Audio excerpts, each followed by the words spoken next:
Hey everyone, I'm Anna Berry. And I'm Tom Bielkini. And this is Behind the Scenes Oklahoma. Hi everyone, this is Behind the Scenes Oklahoma. I'm Anna Berry and my co-host is in another state today. Nice to see you. Tom, how you doing today? I'm doing great. I'm with my family in Jackson Hole, Wyoming. So everything is well. We just celebrated an awesome 4th of July. Thank you to everybody for tuning in. I am excited to have John Moss from Firebook on the air with us today. I will let John tell his story, but he is doing interesting things in the state of Oklahoma with Firebook. John, it's nice to have you on. Thanks for having me on. I'm curious, what's the temperature difference where you're at compared to Tulsa right now? Because we're in the 90s. So Yep. Okay, I'm going to make you feel bad. I know you are. we woke up and it was in the 40s. So Good gosh. I bet you Come on. my guess is right now in the shade it's going to be high 60s. 70 degrees actually. Hey, you hit 70. Yeah. Congratulations. All right. Lovely. Oh, that's fantastic. But no, guys, thanks for having me on. I appreciate it.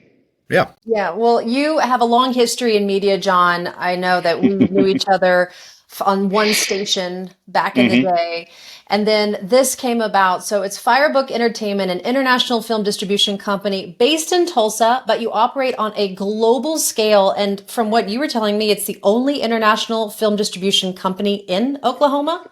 I don't want to shortchange anybody, but as far as I know, and what's been made aware to me, that is correct. Yeah, we're the only international sales and distribution company that's headquartered in Oklahoma. Yeah. Okay, well, explain that to me like I was a 5-year-old. Ooh, that's fun. Okay. So where the sales and distribution comes into play is once a film is finished, right? So it goes through production, goes through post-production, and then sales and distribution takes over. Some films have a festival strategy attached to it. Some, if you think of like the blockbusters from the bigger studios, they don't need festivals. They just get finished. They might premiere somewhere like in Cannes or somewhere like that. And then all of a sudden they're in theaters and they're in 5,000 some odd theaters, like as many as they can get into. Right. And they don't need to worry about festivals, but smaller independent films, it's that festival circuit that really, I guess, amps up the more you hear about a film going through the festival circuit, the more eyeballs are going to be put on it, either when you have a streaming deal or you go into theaters. And so that's part of the strategy around the distribution. And while that's happening, there's a handful of markets each year in which the sales teams go out and they try to sell the film. There's roughly 44 territories around the world that constitute, the world when it comes to film sales. And so the sales team, while the festival strategy is going on and the distribution strategy is trying to sell it to all of those territories around the world. So they sell it to distributors around the world, and then they have the right to do with it whatever they want. They can put it into theaters, they can stream it, whatever that is. We get a cut of that, obviously, as a commission. And then we handle the thing about Firebook that we've started recently is we have our own theatrical distribution network in-house as well. So we can, if there's not a good enough deal, see, now I'm explaining it like you're an adolescent, maybe not a child. So I'm talking more and more. It's complicated. It can be very complicated, yeah. If there's not a better deal domestically than what we feel like we can do for the film by putting it through our theatrical system, then we'll just hold on to those rights and do that ourselves. So there's a little bit of strategy. I'm a big puzzle guy, love puzzles. So it's fun for me to look at the pieces in a macro level from 30,000 feet, right? And try to figure out for each film, because each film's different. Each film doesn't need the same strategy, doesn't need the same steps. And so that's the fun part, how the job is different every day for me and for my team, because it really just depends on what film we're dealing with at the time. But yeah, we deal with all 44 territories, co-productions in multiple countries around the world, which we can talk about in a minute. So my Duolingo is always busy on the phone trying to make sure I at least know a cursory amount of whatever language it is that I'm supposed to be dealing in. Oh, fascinating. That's certainly a fun part. We might have lost Tom. I but saw I'm that. sure- Yeah. I mean, he's going to come back on, or he's going to text one of us, or we will figure it out. So we're going to just keep going. Sure. Yeah. But you didn't come out saying I'm going to start a film distribution company. Actually, you and Juan Reynoso wanted to make movies, and then this came about. So it's fun. It's like the creative, yet the business. So many of us love the creative side. Hey, I'm an actress. I want to be in a movie. But then, hey, how does that movie actually make money? Yeah. And I don't want to sit here and pretend like I figured that out, because if I figured that out for every movie, I wouldn't be sitting here. I'd be on my yacht with Jeff Bezos somewhere tied up in the islands or whatever. But I'm working to figure that out. And that's the fun part, because like I said, each film is different. And we at Firebook deal in what the industry calls genre films mainly. And so that's any kind of scary movie, thriller, suspense, horror, sci-fi, in that realm, mainly because it makes more sense. The path to profitability is easier because the budgets for those films are historically lower than your budgets for dramas and comedies and action films, especially. So your barrier of making ROI for the investors, it's an easier hurdle to jump over because the budgets are smaller. That makes sense to me. Welcome back, Tom. Yeah. Hey, Tom. The horror film genre, I always am like, why is it another horror film? And I guess that you just explained that because Yeah. the budget's smaller, therefore profit margins are bigger. Yeah, and I can take you a little inside baseball. There's a dead zone when it comes, and I hope when I explained it, it makes sense. So we typically, for the first year and a half of the company, we're looking at $5 million and under for budget of a film. That way, it wasn't too heavy with cast, it wasn't too heavy with like VFX or anything like that, and that path to profitability was a quicker one to walk down. There's a gap between about 5 million and 10 million that doesn't make sense. 10 million and above, that means you have the capital to have a list cast, which will help it sell. Sure. Below that, you're not worried about that. You're just making a good movie. Hopefully the creative's good. Maybe there's a good producer, director involved. But it's that dead zone in the middle that historically you want to try to avoid, because it's not big enough to have A-list cast, but it's too big to not have A-list cast. So unless you just get totally lucky, it's going to be really hard to make money in that little dead zone between 5 and 10. What do you think about that, Tom? I know you're actually going to be appearing in a horror film. Can we spill the beans? Yeah, go. Oh, yeah. I think we can spill the beans. I never thought about it. I get to be a cop on Horrified that's being filmed in Tulsa this summer, and I get killed on film. So bucket list. I love this for you. Yeah. I love this. How about that? Yes. Is it a gory death? Do you know anything yet? Yes, I get shot in Did the your- eye. Oh, Yeah, how about Wow. oh. that? Yeah. When is that? You said this summer? Yeah, they're going to film in August. Okay. So it's a great script and it's a great crew, and we're actually going to do the behind the scenes on when I'm actually filming. So our viewers will be able to watch part of that when it comes out. So I'm going to get you an eye patch for after that, just so you can always be in character. It is interesting, though. I think what John, I can repeat what he said because it's true. That is this notion that there is a fine line. I mean, if you want to make money in this industry, you got to keep your budget really low, or you've got to go out and get the Brad Pitts and these big, huge actors, which is a challenge. It's really a challenge for actors and actresses that are not known. For them to get a shot, because once you have a name, then that's how people make money. So obviously they're going to hire the famous ones. Tell me about it. Yeah, right. Unless it's a local Tulsa production, Yeah, I don't right. have any pull Yeah. or sway. It's like, oh, well, okay. So when it comes to horror, are you going to stay in that genre? Are you going to expand, or are you staying there? So Firebook will stay in the genre space. It's Okay. the niche that we kind of wanted to carve out. We already have a really good reputation within that, I guess, industry, if you want to call it that, or that niche of film. And it's once you're in, and people support people, and it's a cool community. And so to stay in that makes sense. Juan did branch off, and he focuses more now day to day on a company called Lookbook, which he always wanted to do non-genre films. He wanted to do comedies and action and whatnot. So he still is my partner and has a piece of Firebook, but he is now also working on the non-genre side. So that was our solution to keeping Firebook in its lane that makes sense, while also allowing him the flexibility to go play with other types of projects. Perfect. And so you basically go and buy movies. You go to Cannes and you've been to different places, right? So you're Yeah. acquiring, you're buying films that are already Yeah, made. and a lot of it. So there's two. If I go to a market, So there's different terminology, right? If I go to a film market, 99% of the time, that's where you're looking at projects. So they're in some kind of development, usually in script form. They're looking for funding. They're looking for that sort of a thing. If I go to a festival, that's obviously for finished films because they're playing. And so it's more rare to find, but every once in a while you'll find a diamond in the rough at a festival that does not yet have sales and distribution attached to it. Maybe the director just submitted it for the festival. Normally the sales company takes care of that, so that's why it's hard to find that.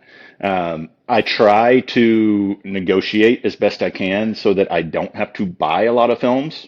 I can say, hey, like, you know, if this goes into the co-production side, right? As a project at a market where I can say, hey, if we do your post-production in Canada, we can contribute about 250K USD to your budget because of the tax rebates and stuff up there. It only costs us way less than that to do that. We get an amount of equity in the film for that amount of money, and we get the sales and distribution rights on the back end. So I very rarely, it has to be a project that completely blows my socks off for me to come back to the team and say, hey, I think we should put up fill in the blank, hundreds of thousands of dollars to buy equity into this film. What I would rather do is tell the producer director that we want to be your sales and distribution company. We can put it into theaters.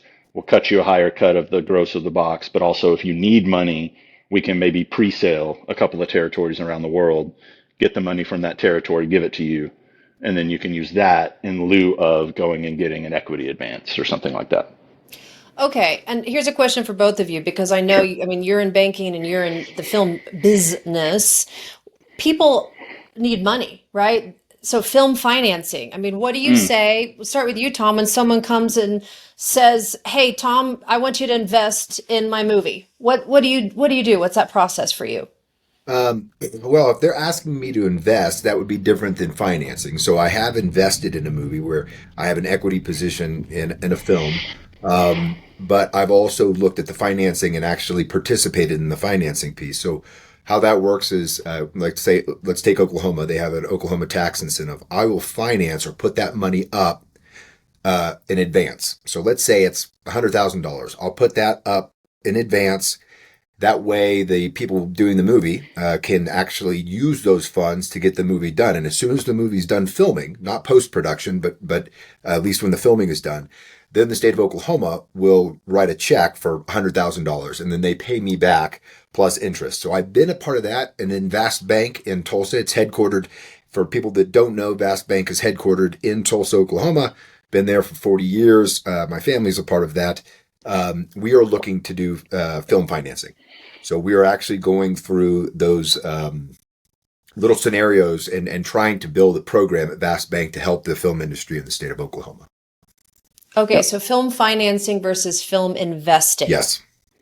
Okay, and does Firebook invest or finance? And thank you for explaining this to me like a 5-year-old. No, you're good. We do not finance. We Okay. need the relationships like a Vast Bank because the Okay. producers have to go.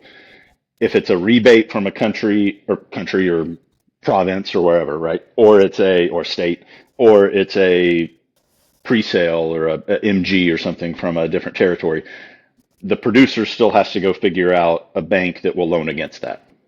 And so that's where the financing side comes into play, the relationships with banks like Vast or different banks around the world, vitally important for the producers to have in order to get the cash in exchange for the promise that's made on paper. And so you work with Vast or other banks like that directly. And what are you looking for when it comes to saying yes to a film? And feel free to answer both. We have a checklist of a few, so just a cursory like overview of a film for us. Somebody involved in the creative process. Well, it needs to be a genre film for Firebook to be interested, right? So that's box number one. Box number two is the budget has to be right, like we just talked about, either 5 or below if there's not A-list talent, 10 or above if there is. Somebody involved in the creative has to be a needle mover of some sort. Have had good history, whether it's festival history or box office history or streaming history or something. There has to be something there to grab onto to make you think that, okay, like once this movie is made, person X is going to help us recoup some of this money by fill in the blank. And then we have to, the easiest one is you have to like the script. You have to like the project, the deck, the script, all of that. So we go through this process for every film we look at. We check the boxes, depending on which ones are checked yes or no. It's an easy answer of, are we interested? And then it just starts the conversation. Sometimes the creative team needs more than we're comfortable offering. And so we either slow play it and say, go find this amount of what you need and then come back to us and we can talk about connecting you with certain people to help fill in the rest. Or sometimes it's a hard no, or sometimes it's an easy yes. So it's really those first few questions that determine if we're interested in a project, though. And that's pretty much across the board for anything we look at. Perfect. I think it's interesting is it goes back to this notion of how do people make money in the film industry? And things have changed. They used to have DVDs. Well, they don't really have DVDs anymore. You really have to know what you're doing. And, the way I understand it, John, and I know you can probably talk in more detail, where you have your options to sell in 44 territories. But there's only so much money that people, these territories are going to pay. You can go out and obviously go to theaters, right, around the United States or otherwise, and you can make money there or you can not make money there. And then, of course, it's selling it, either pre-sale or after sale to a major network. What am I missing there, right? No, that's pretty much it. And the analyst side of this hates when I say it, but it's the truth.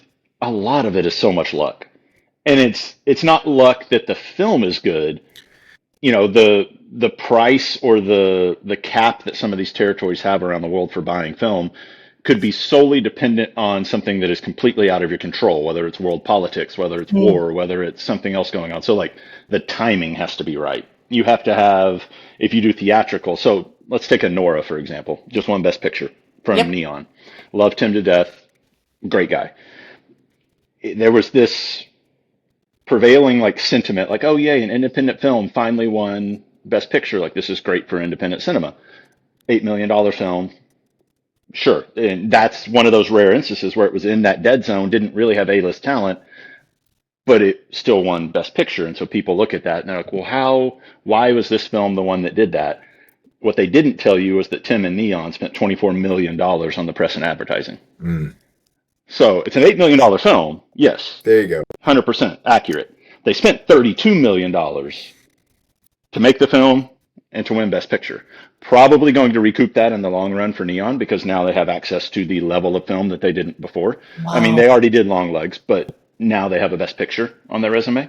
And so you have to be dealing with either access to a fund, producers, investors, someone that understands that around 2 to 2.5x of the budget needs to be put towards P&A if you want to have this massive successful film. Now that's not necessary just to recoup, but if you want to build the type of business that Tim and Neon want to build, or that I want to build, or that A24 wants to build, or Jason Blum from Blumhouse, you have to account for that in what you're doing as well. So that's another piece to the puzzle.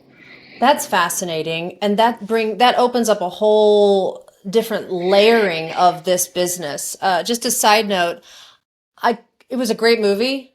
I don't know if it was worthy of what it won. The Best Actress to her versus Demi Moore was so shocking to me. Yeah. I just have to say that. I'm about legacy, and you give Demi Moore that Best Actress Oscar because she transformed. I'm not going to say anything negative, but I was shocked at the Oscars this year. I really wanted Substance to win just because it's a genre film too. I thought that would have been great. But yeah. Talk about horror film. It gave me nightmares for days. Did you see it, Tom? Oh, yeah. The Substance? Yeah. You're like, yeah, that's fun. I'm a guy. I don't have to think about that. That third act of the film, it went bananas. It just went weird. It was too weird. I definitely won't watch it again. But if I had to pick, Demi Moore, fist bump. It's nice to see Demi Moore back too. Right. Okay, well, talk a little bit about your team, because when you guys had an event here in Tulsa, I got to meet some of those players in your team, like David Bond, and he's got a pretty nice pedigree. He's the who's who in the horror film industry. Yeah, it's really funny. At one of the markets last year, one of the festivals, someone pulled me aside and they're like, "We figured it out. We were trying to figure out who David reminds us of. He's your Rain Man." And I was like, "Yes, he is." Like, he has forgotten more about genre than anyone I know ever knew in the first place. Like, the guy is an encyclopedia and he is so just useful on a day to day. I talk to him more than I talk to my family, more than I talk to anybody in my life. As I was saying before we started recording, I think the hardest part of my day is time zones and scheduling when to have meetings because we have Kelly Price who handles casting, production services type stuff. He's in Los Angeles. David is in Edmonton, so Alberta's mountain time zone. Juan and I are in Tulsa. And then we have a handful of sales teams. So we have one in Toronto, we have one in Paris, we have one in Spain, and then my logistics coordinator extraordinaire, Lauren, is in the UK. And then depending on the type of film, we just acquired the rights to North America for a film where one of the producers was in Argentina and the other was in New Zealand. So we had to figure out like what day we were even talking because that's all confusing. And so it's just trying to, and I'm usually, I'm fine with it. I don't sleep a lot anyways. So I'm usually the one that's either up late or up early, to make it work for the other people. We're co-producing a film right now between Italy, the Netherlands, and Canada. And so trying to figure that one out, it's a nightmare sometimes, but it's also fun. How fun. I mean, Yeah. and how cool that Oklahoma has this. And Tom, I mean, how do you believe in Firebook and your physical investment into it? Well, I mean, I'm learning as I go, to be honest with you. So I'm ultimately, I'd like to touch every aspect of the film industry, including being in this film as an actor, just to see what it's like. And so, John has done an exceptional job of reaching out and getting his name known. And now it's just getting important projects on the books and taking them through the process to where the company can make money. So the company only makes money if if if the film gets out there and starts, it gets into theaters and they're successful in selling them into the 44 places where you can sell the film. So that has to happen for them to make money, but they've done a nice job. And John, I might have missed this when I fell off earlier. I'm sorry about the internet interruption, but did you guys talk about any of your projects? Some of your bigger? No, we haven't gotten project Talk specific about yet. some of those. No. I'd really like the audience to know some of the things that you have signed up. Yeah, absolutely. So the one I'm going to have to tread a little bit lightly because the ink hasn't dried on the paper all the way yet. I'll try to like allude to who I'm talking about and let the listener fill in the blank. Um, so one project that the ink is dry is so Sterling Harjo, speaking of Oklahoma, he had written a genre script a handful of years ago. It's called The Blind, and we were having coffee a few months ago, and it just dawned on him that he had this script. He's like, "Oh God, I like read this. Like, I want you to read it." And so that started the process of he wants to make that film. Rocky wants to make that film. Like everyone here in Tulsa wants to make that film. And so it was a long process of dealing with his representation and CAA and California and all of that. But we finally got that squared away. So now we're waiting for the final version of the script to come back from Sterling. And then we'll go raise money to make the film, and that'll shoot here in northeastern Oklahoma. So that's one of them. I can say this. So we are on board for a Clive Barker project. He hasn't actually physically produced a film in a really long time, and so that's what's different about this one. It's called Rawhead Rex, and he will be producing it alongside us, which will be really cool. Won't be directing it. That'll be a guy named Anthony DeBlasi out of California, just a extremely talented director. And then there's a couple more that the ink isn't dry on. One was involved in a film called Pinocchio, and one was involved in a film that's out right now called The Life of Chuck. I won't say their name because I don't want to get in trouble for saying their name until the ink is dried. But those are bigger budget. Those four films are bigger than any budget we've ever touched before. So it's really the level up for Firebook. We're still obviously working on the five and unders. The one I talked about, the co-production out of the Netherlands and Italy, is a film called Mobius, with a really well-known kind of virtual. He's a director, but he's also like he likes to physically create the monsters, and he's just really good designer in that way. Really well known in Europe. And then we have a handful of projects down in Mexico, South America, Spanish speaking. Parvalos is out. You can rent that now. It's on demand right now, and it'll hit streaming later this year. So there's a lot of fun things going on. What was the It's fun. project in Montreal at the film festival? So thank you. That one's called Every Heavy Thing. Mickey Reese was the director. He's an Oklahoma City-based director, extremely talented, really good cast. Josh Batum, who's a comedian up here in Tulsa, not a comic or not a comedy film, so he was in this very dramatic role with it. It's produced by a guy named, well, aside or alongside us, a guy named Peter Kaplowski, who runs the genre division of the Toronto International Film Festival and was the lead producer for In a Violent Nature, which was one of the best genre films in the world last year, I believe it was. And so he was there, and then the cast was really good outside of Josh. There was a guy named James Urbaniak who was in Oppenheimer, Barbara Crampton, who's royalty when it comes to genre filmmaking, this up-and-coming actress named Tipper Newton, who was fantastic. And so that one we're taking up. It'll make its world premiere on the 21st in Montreal, the first day of Fantasia, for that market. And then we'll do a festival run with it. It's already, I think we're at 7 festivals right now that have accepted it. And then we'll try to get a handful more, and then we'll put it into theaters probably mid-year next year. And then that's how we in Oklahoma will get to see it. Is that Yeah. correct? And Well, I was talking to Circle Cinema the other day randomly at the farmers market.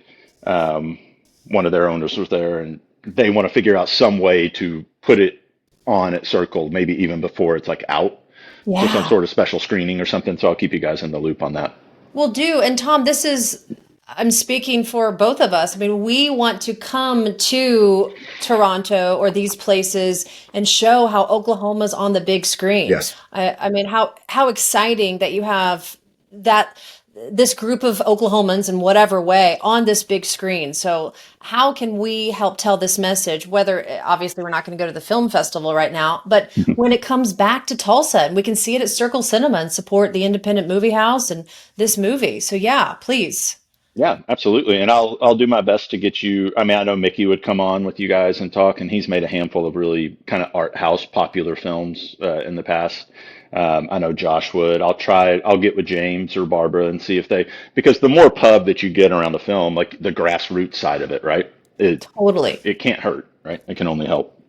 Totally. Well, how else do you help local filmmakers, actors, producers? I mean, how else does your company help all of us? That's a great question. So what we're really trying to do, and this is big on Juan's heart, he's always been big about shepherding and giving back and teaching and that sort of a thing. And so on all of these projects, it's been a little difficult just doing the sales and distribution because we haven't really had the opportunity to give back as much. But once we start doing the productions, whether it's the people that we bring onto set that are just there really to learn and to soak it in, or the internship type opportunities and things like that, those will continue to grow and progress, and there'll be more room for that as we start doing the production, specifically here in Oklahoma, to be able to give back and kind of grow the base that other films have to choose from when it comes to building out their crew. Wonderful. Yeah. Well, we want, Part of the challenge is just getting people, getting them started somewhere. Yeah. That's the idea, without having to Yeah. leave. And that is like as good as Tulsa is becoming and Oklahoma in general, when you talk to the people that come here from Atlanta or LA or wherever, if you want to call it a knock, the only knock is there's a handful of crews, there's usually 2, that have that high end experience of producing like really good cinema. Yeah. And once they're booked, once they're on a project, well, they're on a project for 45 days maybe. Yeah. And so you have to work around that if you're a producer, and it makes you kind of want to run somewhere else where there's a bigger pool to choose from. it's a catch 22, but Yeah. that's what this industry is. When I lived in LA, I couldn't get an agent unless I got a supporting role, but I couldn't really get a supporting role unless I got an agent. It's And chicken everyone egg. would keep Yep. telling me the same thing. I'm like, mother effers, just Yeah. give me a shot. Yeah. Yeah. And No, I'm sure it's the 100%. same thing here for Oklahoma, but I mean, the more production we have, the more actors get to get in front of real actors on set and real directors. I mean, so yes. So what advice do you have for some local creatives here in Oklahoma, whether they're actors, they're writers, they're producers? What advice do you have for them since you get to deal with these people at the level of LA and Europe and whatnot? The most important thing is don't give up. Just keep doing it. Just keep doing it. Don't give up. Um, and honestly, like there's been, our first can, we went with maybe like 4 or 5 meetings that were pre-scheduled on our calendar. And it was really to try to get the word out about the company and do all these things. Well, by day 2, I mean, there was a line at our booth of people that were waiting to talk to us that had heard about us or heard through someone about us or whatever that is. And a lot of them, like, they just kind of showed up with their project. And it wasn't a like, they didn't expect anything from us. It's all about how you approach it. Like if I'm approached by a writer, a producer, or a director in a way that's like, hey, I'm not expecting anything from you. Like I don't think you should purchase this film necessarily, but like I just want to get your thoughts on it or your opinion or some notes or something like that. Always be asking, always be growing. Take criticism and notes well. Don't think it's an attack on you because it's really not. It's an attack on what's on the piece of paper or the film itself, and then use it to grow. And that's as long as you kind of combine all that, like you put yourself out there, you ask the right people for feedback. Because now, like, there's a handful of guys that I know now and ladies that if I have a project that needs a director, they're kind of front of mind because I've seen them grow from what they originally gave me to look at to what the second and third versions of that thing was. And so I've seen their progression in a relatively quick amount of time, which gives me confidence that even though they're not a name, if the budget's right, they could fit that film. And it was just because they put themselves out there. So always be willing to do that. I Totally. love it, John. Yeah. Well said. Thank you. What do you see the future of film in Oklahoma? How do you see it? I think we're at a really interesting crossroads, or we're about to be at a really interesting crossroads really quickly. I think Texas just added, I don't even remember the dollar amount, some billions of dollars to their film industry, to up the tax credit. LA just enacted a tax credit. So ours, one of two things is going to happen. We'll have to be okay with getting lower tiered projects if we stay pat with the percentage and the rebates and the stuff that we're offering, or we'll have to, like I say sometimes, spend money to make money. Right? You got to up the pool. You got to bring people in. You have to, and they're trying to do that, like the Film Collective, and there are places that are trying to teach and trying to shepherd to the next level. But the big thing, like if I'm Guillermo del Toro or Stephen King or HBO or like there's with LA and Texas and now Kentucky and Atlanta and all of these different rebates, like there's not enough here in Tulsa for me to just automatically say, yeah, that's where I want to go. Like there would have to be a reason. Yep. The story would have to be Oklahoma, kind of like Scorsese and Killers of the Flower Moon. Like there would have to be a reason to be here. That is, And if we're okay with that, we're okay with it. and that's why this is where we need to go to the Capitol and start talking to lawmakers to tell them the truth that we need more money in this program. We are not as competitive as some other states. And heck, John, you and I have even talked about that before, where we're looking at a film that's supposed to be filmed in Oklahoma, but then the guy comes back. I've taken it elsewhere. We can go to Canada and save you $1 million bucks.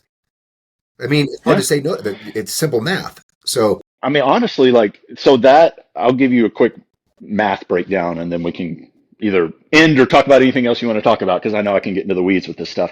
But as we're growing as a production and co-production company, I'm learning on the fly on how to strategically structure and stack these other countries and what they offer from a co-production and tax rebate incentive level. And so for the film called Mobius, the producers live in Italy, the director and the creative team live in the Netherlands. And then we're obviously, well, headquartered here. And so, but the US doesn't do co-productions well.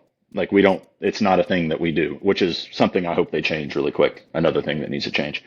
But if we structure it correctly, we can get up to roughly 65 to 72% of the cost of the film covered in soft money from these different territories. If we do Benelux, so if we do Belgium, Netherlands, and Luxembourg, we do for the majority of the spend, they have a really good rebate. We spend some on visual effects and some different pickup shots and whatever in Italy to get that covered. And then we take it over to Canada to do post-production, specifically either Alberta or Ontario. Then we can get roughly 70% of the budget covered, which means on my side, when I'm coming in to help raise the money, I can either raise 5 million or I can raise 70% of 5 million. It makes my life a lot easier if I'm only raising the leftover 30%. And that's because of these incentives and rebates that you said in the different parts of the world. Yeah. And so you can almost pick and choose. You can, like a buffet. You can, but you have to have the relationships, which is why I travel way too much. And that's what I'm doing when I'm at these. I'm looking for films, yes, and projects, yes, but I'm also meeting with production companies and representatives from different countries and different cities within the countries and different regions and all this different things to try to figure out, like, okay, if I need the UK, I know right off the top of my head 4 companies I can call that can enact the UK tax rebate of 40% if I need it. I know someone in Benelux, I know someone in Italy, I know multiple people in Spain, I know multiple people in Mexico and South America and Canada. So like I can play that game pretty well right now where I can sit there and be like, okay, this makes sense, this makes sense, this makes sense. And hopefully someday it would be the US as well. That would be nice, but we're not quite there yet. Wow, so different than sports on a local news station, huh? Yeah, just a little bit, candle up on the hill. Yeah, I love it. a little bit different than that one. I'm still there, so in my own little way. How funny. Now, Yeah. let's talk, I'm not politics, but the Sure. geopolitical landscape of the world. How is this new administration we've seen the social media, la, la, la, la, la, and this Yep. is not a Yep. political statement, but Nope. how does this new administration either help or not help the film industry, Hollywood? Permission to speak freely? No, I'm kidding. Yeah, this is It's no, I'm kidding. And this isn't a political statement either, but I think sometimes so when the initial, I think it was a Truth Social storm or tweet storm came out about the tariffs on film and all that. Like David, I thought was going to have an aneurysm. Like he thought we were going to die and we needed to. So, I quickly now I'm a phone call away from setting up a company, a subsidiary of Firebook in Canada, Mexico, or the UK. So I can make that call at any point if I need to CYA when it comes to dealing with the tariffs. So I think what our president does at the moment sometimes is he gets a little happy with the fingers and the tweeting and the truthing or whatever he calls it before he really knows the full scope of what he's talking about, which can be scary at times.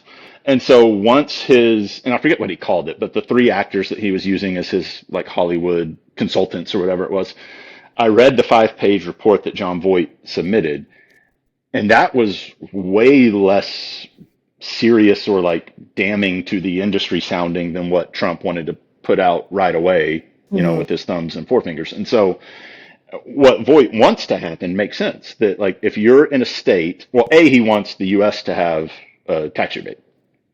And so just a blanket tax rebate for doing film in the US, which is great. That would help with all those co-productions I was talking about. I could add that to the stack, be fantastic.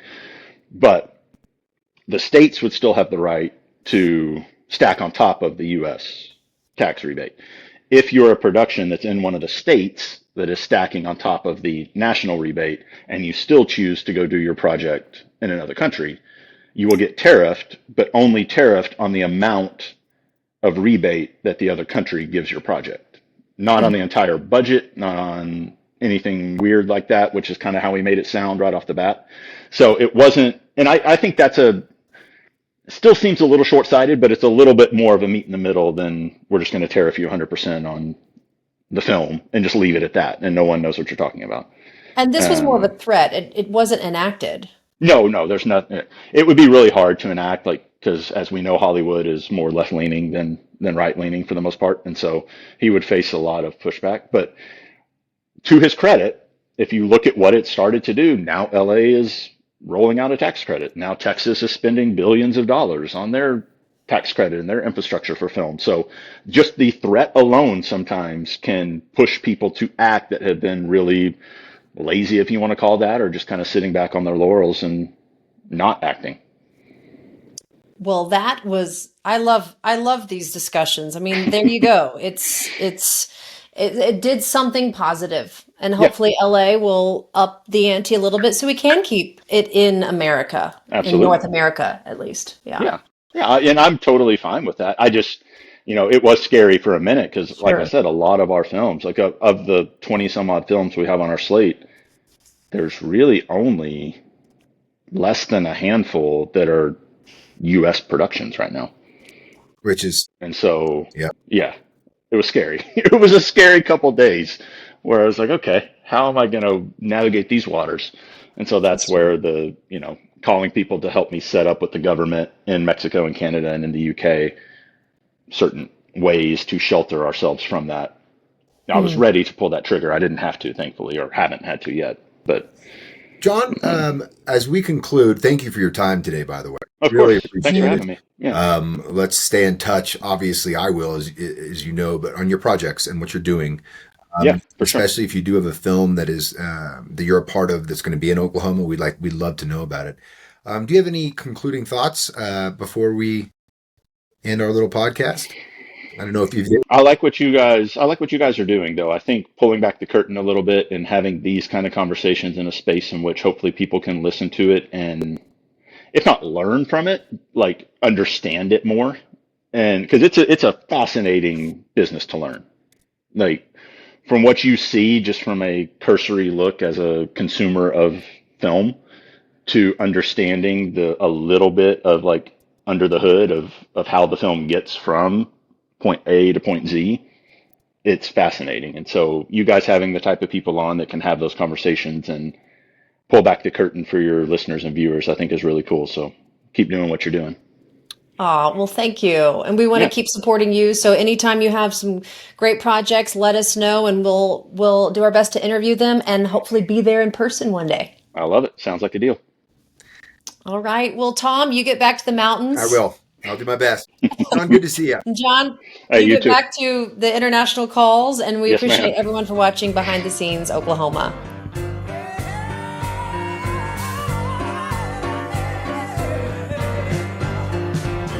Won't you head on down to Tulsa? There's a building there, and your spark's lost its flare, and you ain't going nowhere. Sit on steps and let the breeze blow through your hair. Soon you'll feel him there. Hear notes in the air. The top hat music band that they call Mosaic.